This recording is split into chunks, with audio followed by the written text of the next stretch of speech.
Welcome back, guys, to another video. I am going to be talking about my predictions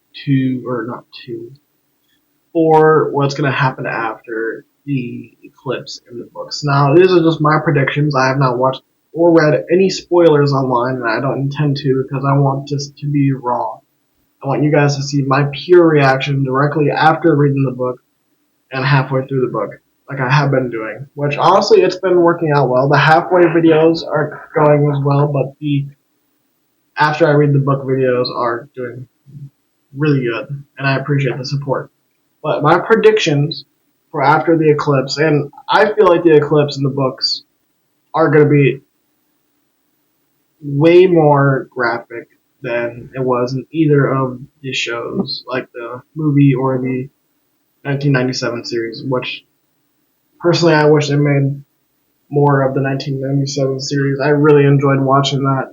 That was my first ever touch of Berserk. I heard it from a coworker.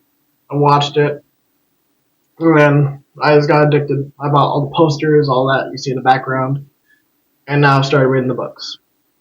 Now, my predictions for what's going to happen after the eclipse is that Guts obviously goes back to the Smith and his daughter, and is recovering. Casca loses her memories, but what's going to happen after that?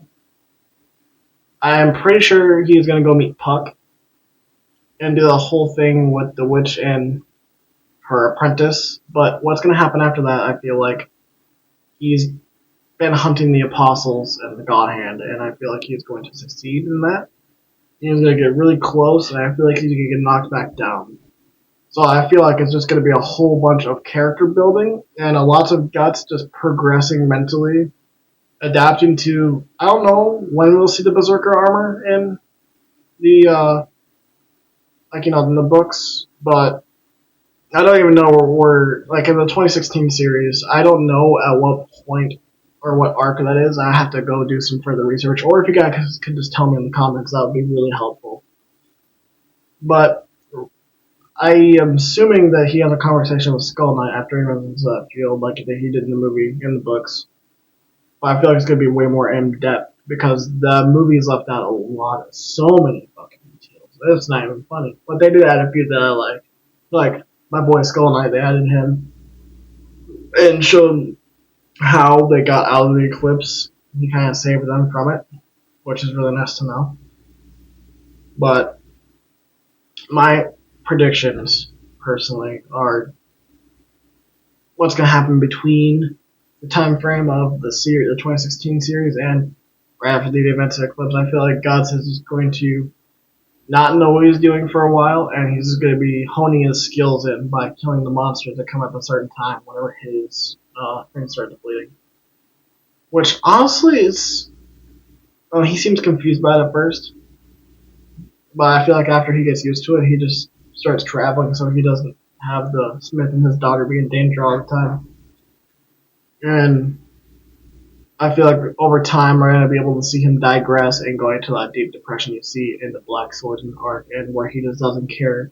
Like, mentally, he's just going insane. We're going to see that slowly over time until he gets to that point where he's, kind of like a 2016-ish arc.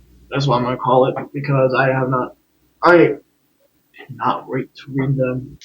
I'm just waiting on my next paycheck to buy the books. I'm seriously, like, over here, I want to read spoilers so bad, but I'm not going to, because they just ruined it for myself. I wouldn't feel like reading them anymore. But, there's a cat under my feet. Okay. But, I feel like, we see him slowly digress and then meet characters. We're going to get attached to him, and then he's going to die. I feel like that's what's going to happen, and I'm going to try my best to prepare for that. Like, I mean, I don't know. There's just so much that I feel like can happen, and I feel like that I can predict, and I want to watch videos, but they will spoil it. And again, like I said, I don't want to spoil it for myself at all. And I'm just super excited. Also, I don't know what else to really review right now, because if I go back and review Dragon Ball, I have to re-watch all of it, and I don't feel like doing that because I've seen it all already. And So one of my comments said that Vinland Saga kind of goes boring or woke after a while. They recommended. Well, give me a second. Let me pull that up. Actually, they recommended a series called. Okay, it's called Gantz. I don't know if it's good or not, but I hope it is.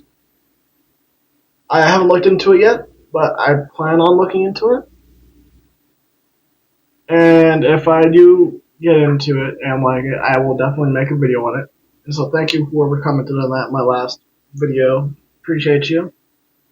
I don't really have much to get at personally. Much else to get at. So please like, subscribe. If you enjoyed the videos, go check out the channel. I also have a TikTok. I will be posting my link for that in my bio eventually. But y'all have a good night. I will talk to y'all later. Peace.